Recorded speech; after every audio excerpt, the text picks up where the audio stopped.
Hello नमस्कार सत श्री अकाल। जैसा कि आपको पता है हम यहाँ पर कर रहे हैं MHCET एग्जामिनेशन की तैयारी और उन्हीं पर्टिकुलर एग्जामिनेशन के लाइंस पर आज हम पढ़ने वाले हैं कॉन्ट्रैक्ट के बारे में। जैसा कि आपको पता है कॉन्ट्रैक्ट में हमने बहुत सारी चीजें ऑलरेडी कवर कर चुके हैं। हाउएवर आज हम पढ़ने वाले हैं कंसिडरेशन के बारे में।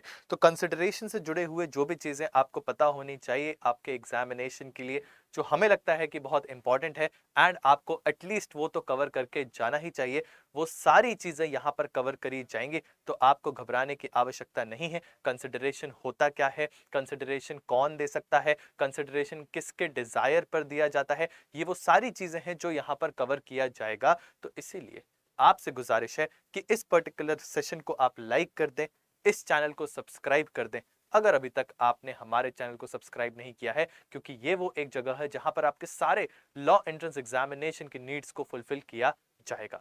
तो जब बात की जाती है सर अब कंसिडरेशन की, तो आपको ये पता होना चाहिए कि आपने अपने माता पिता से हमेशा एक चीज सुनी होगी कि जब बात की जाती है रिश्तों की, दोस्ती की, वो तो हमारे जमाने में होती थी, आप लोगों के जमाने में वो चीज नहीं है। एंड कहीं ना कहीं ये वो चीज है जो कि सत्यता के भी प्रतीक है। क्यों? क्योंकि आज के रिश्ते जो हैं वो ज्यादातर गिव एंड टेक पर डिपेंड करते हैं। गिव एंड टेक का मतलब होता है जहां पर ये रिश्ते बताते हैं कि अगर तुमने मेरे लिए कुछ किया तभी मैं तुम्हारे लिए कुछ करूंगा। तो ऐसे रिश्तों में कहीं ना कहीं खोखलापन तो होता है, बट डिस्पाइट ऑफ दैट अभी जो हम यहां पर पढ़ रहे हैं वो पढ़ रहे हैं कंसिडरेशन। एंड कंसिडरेशन जो है अंडर द कॉन्ट्रैक्ट एक्ट वो इसी प्रिंसिपल पर बेस्ड है। एंड इस प्रिंसिपल को हम कहते हैं the principle of quid pro को, the principle of quid pro को। What does this particular word mean? इसका मतलब क्या होता है सर? क्विड प्रो को का मतलब क्या है? अगर आपको क्विड प्रो को का मतलब जानना है तो सिंपल टर्म्स में याद कर लीजिए, something in return of something. Something in return of something, कुछ चीज के बदले कुछ चीज करना, यानी sir give and take. Give and take, that is what is consideration. अगर मैं आपके लिए कुछ कर रहा हूं तो उसके बदले में मैं आपसे कुछ मांग रहा हूं। फॉर एग्जाम्पल सिंपल सी बात, लाइक बटन को हिट कर दो, राइट? मैं आपसे ये चीज कह रहा हूं, तो ये जो किसी चीज के बदले में कुछ चीज करी जाती है इसको हम कंसिडरेशन कहते हैं। एंड जब हम बात करते हैं कॉन्ट्रैक्ट की, तो आपने हमेशा सुना होगा ए जो है वो बी को कहता है क्या? कि मैं आपकी कार जो है, मैं अपनी कार जो है वो बेचना चाहता हूं। ए ने अपनी कार दी किसको? बी को। बी उसके बदले में क्या करेगा सर? बी उसके बदले में लेट सपोज उसको अपने 5 लाख रुपीस दे रहा है। तो ए बी को दे रहा है कार, बी उसके बदले में ए को दे रहा है 5 lakh rupees. So for any promise that exist between two people there has to be something which is known as consideration to become a contract. To become a contract, तो हर कॉन्ट्रैक्ट में consideration का होना बहुत ज्यादा आवश्यक है। और ये कौन कह रहा है? ये कह रहा है section number 2D of the Indian contract act, section 2D। अगर हम बात करते हैं सेक्शन 2D की, तो वो क्या कह रहा है कि इंडियन कॉन्ट्रैक्ट एक्ट के अंतर्गत कंसिडरेशन क्या होगा? इसको मैं चाहूंगा कि आप थोड़ा ब्रेक ले लेके पढ़ें, क्योंकि आपको पता होगा मैंने हमेशा कहा है कि डेफिनेशन में ही इंग्रेडिएंट्स जो हैं वो जुड़े हुए होते हैं। तो आपको डेफिनेशन को इतने आराम से, इतने धैर्यपूर्ण पढ़ना है ताकि आपका जो अल्टीमेटली इंग्रेडिएंट्स हैं आप उससे ही निकाल सके। तो यहां पे मैं आपको एग्जांपल के तौर पे जो हमारी सेक्शन नंबर 2D के अंतर्गत कंसिडरेशन की डेफिनेशन दी गई है, इवन मैं उसको बेहतरीन तरीके से आपको समझाऊंगा ताकि आपको ये समझ में आ जाए कि कैसे इंग्रेडिएंट्स हम निकालते हैं फ्रॉम द डेफिनेशन इटसेल्फ। आइए देखते हैं sir. When eight the desire of the promisor, सबसे पहली चीज आपको यह पता होनी चाहिए, पहला इंग्रेडिएंट निकाल लिया हमने, क्या? When eight the desire of the promisor, यानी किसके डिजायर पे कंसिडरेशन आता है? क्या ये जो हमने अभी यहां पर एग्जाम्पल लिखा था कि ए ने बी को दी कार और बी उसके बदले में दे रहा है 5 लाख रुपीस, तो ये जो 5 लाख रुपीस दे रहा है ये किसने बोला कि मुझे 5 लाख रुपीस चाहिए? सर ए ने ही तो बोला। यानी जो प्रॉमिसर है, जो प्रॉमिस कर रहा है कि मैं अपनी कार दूंगा, वही तो डिमांड कर रहा है किस चीज की? 5 लाख रुपीस की, राइट? तो जब भी हम कभी बात करते हैं कंसिडरेशन की, it has to come at the desire of the promisor. For example, A और बी ये दो दोस्त थे। ए जो है बी को कह रहा है कि मैं अपनी कार दूंगा, बी जो है वो कहता है कि मैं 5 लाख रुपए जो आपने डिमांड किए वो देने के लिए तैयार हूं। लेकिन अगर सी, एक थर्ड फ्रेंड इनका, कहता है अरे ये कार तो बकवास कार है, इसके लिए 5 लाख रुपए देना बनता ही नहीं है, तुम 3 लाख रुपए दो। अगर ये किसको कहता है? बी को। और अगर बी 3 लाख रुपीज देता है तो क्या ये वैलिड कंसिडरेशन माना जाएगा? Answer is no. Answer is no. Why? क्योंकि सर डिमांड तो एक ही मानी जाएगी ना, ए इज द प्रोमिसर, और प्रोमिसर ने क्या डिमांड किया है? 5 लाख रुपीज। तो क्या 3 लाख रुपीज को एक वैलिड कंसिडरेशन हम कंसिडर करेंगे? Answer is no. Why? Because a consideration should always flow at the desire of the promiser, at the desire of the promiser, and that is what is written over here, that whenever at the desire of the promiser, अब ध्यान से देखिए, the promisee or any other person, the promisee or any other person, ingredient number 2, sir, it is not necessary, it is not necessary कि जो consideration आ रहा है वो सिर्फ और सिर्फ प्रोमिसी के द्वारा ही आना चाहिए। फॉर एग्जाम्पल, यहां पे फिर से इसी एग्जाम्पल पे देखते हैं, ए जो है वो कार दे रहा है बी को, और ए ने डिमांड किया है क्या? 5 लाख रुपीज। अब ये जो 5 लाख रुपीज आ रहे हैं, हो सकता है बी वो 5 लाख रुपीज दे ए को, या फिर हो सकता है बी सी को बोले कि तुमने मुझसे 5 लाख रुपए कभी लिए थे, वो तुम डायरेक्टली किसको दे दो? ए को दे दो। तो ये जो सी है वो ए को ये पैसे देगा। बट ऐसी सिचुएशन में क्या ये कॉन्ट्रैक्ट में जो कंसिडरेशन है वो वैलिड माना जाएगा? जी हां, माना जाएगा। Why? Because as per section number 2D of the Indian constitution, it is not necessary कि सिर्फ प्रोमिसी ही जो है वो दे सकता है अपना consideration, but rather it can also come from any other person. It can also come from any other person. यानी the third party can also give the consideration, because ultimately ए को क्या चाहिए? सर ए को चाहिए कि 5 लाख रुपए मिल जाए। अब वो बी दे, सी दे, डी दे, ई दे, एफ दे, जी दे, उसको उससे कोई लेना देना नहीं, उसको सिर्फ ये चाहिए कि उसको पैसे जो हैं वो मिल जाने चाहिए। ठीक है? कौन से पैसे? Eight the desire of the promisor, जो प्रोमिसर डिजायर यहां पर कर रहा है। ठीक है? तो sir the promisee or any other person has done or abstains from doing, has done or abstains from doing, sir, ingredient number 3, or does or abstains from doing, sir, ingredient number 4, या फिर promises to do or to abstain from doing, ingredient number 5। अगर आप 3, 4 और 5 को एक बारी देखें तो ये क्या कह रहा है?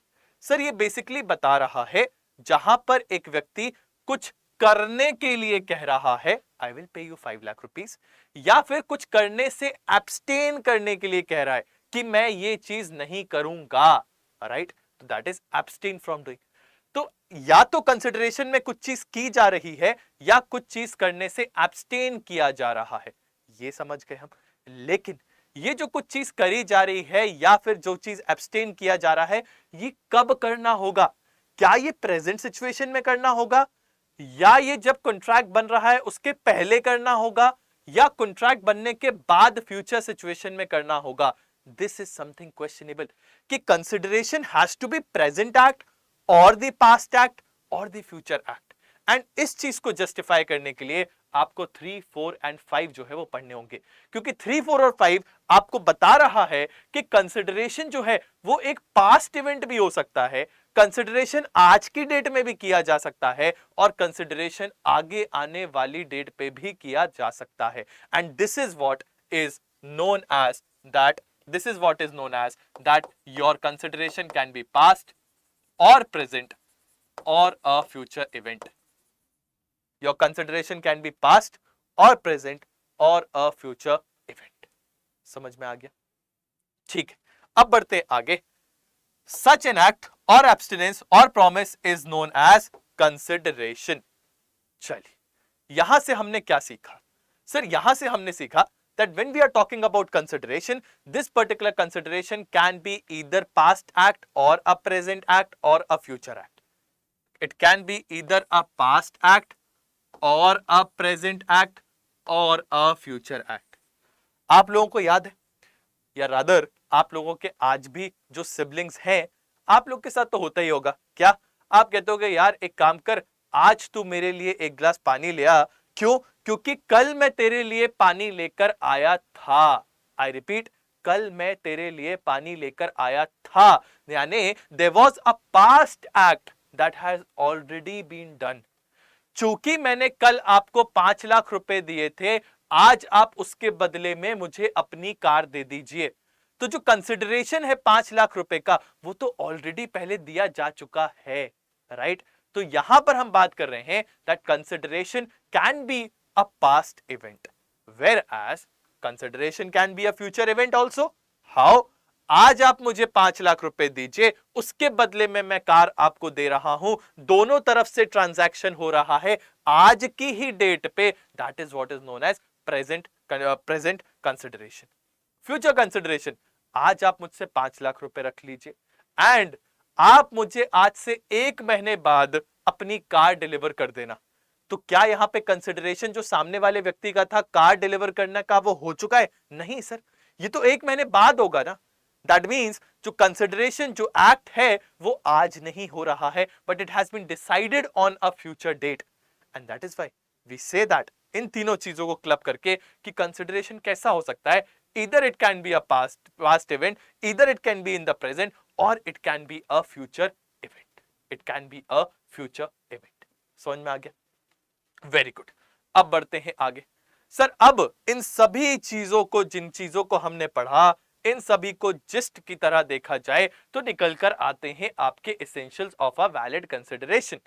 एक वैलिड कंसिडरेशन के लिए एसेंशियल्स क्या हैं? सर सबसे पहली चीज, consideration shall come at the desire of the promiser. Second, consideration to be given by the promisee or any other person. We are not concerned about कि पैसा कहां से आ रहा है. What we are more concerned about is कि पैसा आना चाहिए, right? Next, there should be some act, abstinence or promise by the promiser which constitutes consideration. ये भी हमने बता दिया.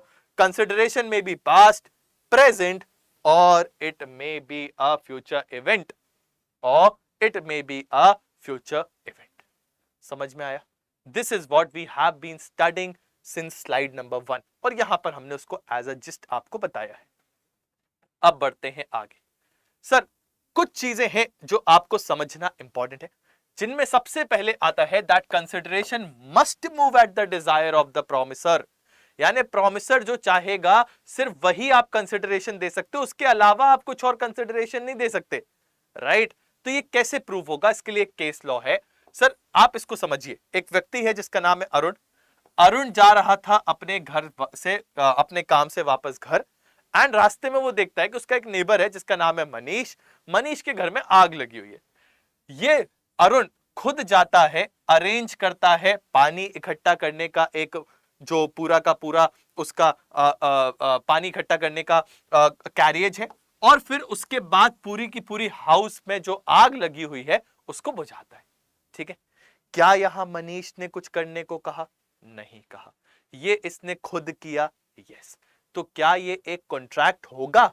आंसर इज नो, क्योंकि कॉन्ट्रैक्ट तो तभी बनेगा जब there is a valid consideration. And valid consideration का पहला पॉइंट क्या है? Sir at the desire of the promisor, at the desire of the promisor, यानी प्रोमिसर ने बोला हो कि आप ये चीज मेरे लिए करिए। क्या यहां पे मनीष ने बोला अरुण को कि आप मेरे घर की आग बुझाइए, उसके बदले में I will give you something? Answer is no. Since there was no communication of that sort, क्या जो अरुण है वो मनीष से कुछ प्रेजेंट, कुछ गिफ्ट ले सकता है, कुछ कंसिडरेशन, कुछ अमाउंट ले सकता है? नहीं sir. He cannot claim any kind of charges until and unless Manish himself wants कि चलो मेरा घर बचाया है, मैं इसके बदले में आपको कुछ देता हूं। लेकिन क्या ये क्लेम कर सकता है as a matter of right? Answer is no. Why? Because there is no contract. Why there is no contract? Sir, because there was no consideration. Because consideration has to flow at the desire of the promiser, and over here there is no desire that was portrayed. Right? चलिए, next जो important point आपको समझना है वो ये है that consideration may move from the promisee और any other person. Consideration किससे आना चाहिए सर? या तो प्रोमिसी से आ जाए या इट में also come from any other person. Any other person, बहुत प्यारा केस लॉ है, ध्यान से देखिए। एक बुजुर्ग महिला थी, एक बुजुर्ग महिला थी, उन्होंने एक गिफ्ट डीड के तहत अपनी एक प्रॉपर्टी को अपनी बेटी को दे दिया। ठीक है, फिर से सुनिए, एक बुजुर्ग महिला है, उन्होंने अपनी एक property as a gift deed अपनी बेटी को दे दिया जिसका नाम है डी। हाउएवर एक एक एक एक डायरेक्शन दिया उसके साथ साथ, क्या कि जो डी है वो अपनी आंट पी यानी कि जो सिस्टर है ओल्ड लेडी की, उनको एक सर्टेन अमाउंट ऑफ मनी हर साल देंगी।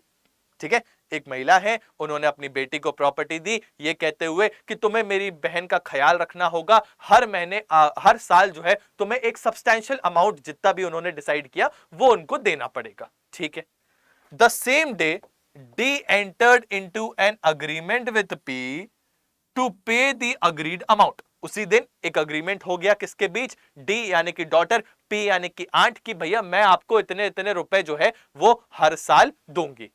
लेटर डॉटर ने क्या कर दिया? रिफ्यूज कर दिया, मैं नहीं दे रही पैसे एनुअली। क्यों? क्योंकि आपकी तरफ से तो कोई कंसिडरेशन है ही नहीं, आपने मेरे लिए क्या किया?